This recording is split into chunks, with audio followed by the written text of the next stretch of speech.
ओम शांति। आज का विषय है ईर्ष्या छोड़ ईश्वर चिंतन करो। मनुष्य के अंदर कितना ईर्ष्या एक दूसरे के प्रति भरा हुआ है, जिससे उसके अंदर जो खुशी होनी चाहिए वो खुशी गायब हो गई है। ईर्ष्या के कारण एक दूसरे का नुकसान कितना करते हैं और बहुत कुछ डैमेज हो जाता है। सच पूछे तो सारे ग्लोबल एजेंडे पर भी आज ईर्ष्या के कारण जो है वो ऐसा वातावरण बना हुआ है, एक कंट्री दूसरे कंट्री को गिराने पर लगे हुए हैं और कितने युद्ध छिड़े हुए हैं। अगर उसके रूट काज में जाएंगे तो ईर्ष्या मिलेगी। इसलिए जो है इस ईर्ष्या को छोड़ हमें ईश्वर चिंतन करना है। तो ईर्ष्या की बात मैं आपको सुनाना चाहूँगा कि एक शिव भगत था। उसने शिव की भक्ति की, भक्ति करते करते शिव को प्रसन्न कर लिया। शिव ने कहा वर मांगो, कि मांगू तो दोगे, कि जरूर दूंगा, शर्त यह जो तुझे दूंगा तेरे पड़ोसी को डबल दूंगा। अब भगत जी की तो बहुत ही पड़ोसी से ईर्ष्या थी तो क्या करता वो? उसने सोचा इतनी बड़ी अपॉर्चुनिटी, जो मांगू मिलेगा।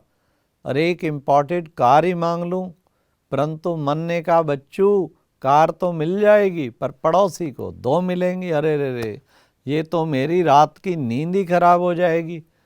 फिर सोचा एक आलीशान बंगला मांग लूं, तो आलीशान बंगला तो मिलेगा, लेकिन जो है पड़ोसी को दो मिल जाएंगे। अरे रे, ये तो जीना मुश्किल हो जाएगा। आखिर सोच सोच के वो तैयार हुआ कि भगवान तैयार हूँ, कि तैयार हो मांगो।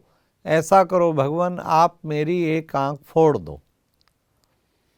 तो उसको बहुत वो हुआ कि भाई हाँ देखो, ईर्ष्या के कारण उसने क्यों अपनी एक आंख क्यों फुड़वाना तैयार हो गया? फुड़वाने के लिए क्योंकि उसकी दोनों ही फूट जाएं, वो टोटली ब्लाइंड हो जाए। ये है ईर्ष्या। इसलिए ईर्ष्या छोड़ ईश्वर चिंतन करें। हम देखेंगे पूरे श्री रामायण भी टोटल की टोटल आप देखेंगे, इस ईर्ष्या के कारण ही इतना ज़्यादा उसमें बड़ा रामायण बना। कहाँ पहले मंथरा को उसने कैकेयी के अंदर बार बार भरा और फिर कैकेयी की ईर्ष्या पैदा हो गई और उस ईर्ष्या में वो सब कुछ खो बैठी, जो उसे नहीं करना चाहिए था वो कर दिया।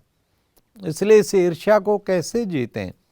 भगवान कहते हैं सदा याद रखो, हरेक के प्रति हमारी शुभ कामनाएं, शुभ भावनाएं। किसी के लिए मुझे नेगेटिव एनर्जी नहीं देनी है, मुझे सदा पॉजिटिव एनर्जी देनी है। सदा सबके लिए गुड विशेज रखनी है, सदा सबके लिए शुभ कामनाएं रखनी है। इससे हम ईर्ष्या मुक्त हो सकते हैं। अगर हमें ईर्ष्या मुक्त होना है तो हम इस तरह से कोशिश करें, सबके लिए शुभ भावना, शुभ कामना रखें।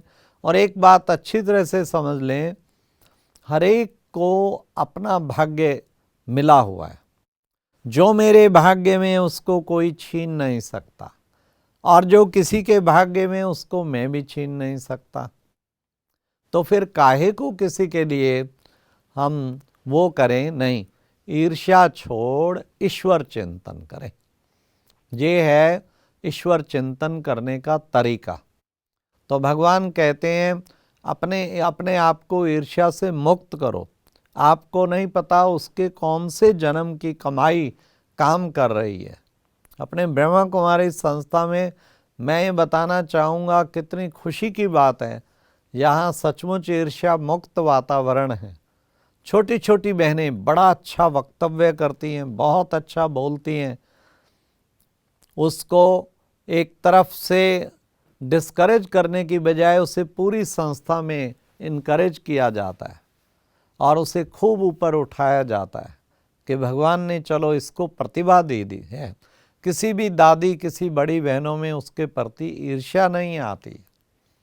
इसका ज्वलंत उदाहरण हमारी आदरणीय राजयोगिनी तपस्विनी शिवानी बहन जी, जिनको आज कितना वो हम देखते हैं कि मीडिया टीवी स्टार बन चुके हैं, लेकिन उनसे बड़ी बड़ी बहनें, हमारी सारी दादियाँ बड़ी, जिनके लिए उनको भी बहुत रिस्पेक्ट है, तो सभी बड़ी दीदियाँ उनको बुलाती हैं, उनको आगे बढ़ाती हैं, उनके लिए प्रोग्राम रखती हैं। तो ये क्या कारण? क्योंकि भगवान सब समझते हैं कोई इसकी पूर्व जन्म की कमाई, कोई इसका पीछे बड़ा अच्छा पुण्य खाता जमा है, जिसके कारण इसको इतनी महान उपलब्धि हो रही है और सब उसको प्यार से रिस्पेक्ट देते हैं। नहीं तो आजकल संस्थाओं में अगर गुरु जी को अधिकार है कुछ नामदान करने का या कथा करने का व्यास गद्दी पर बैठ के, उसके बाद पूरे उनके उसमें किसी और को यह अधिकार नहीं मिलता।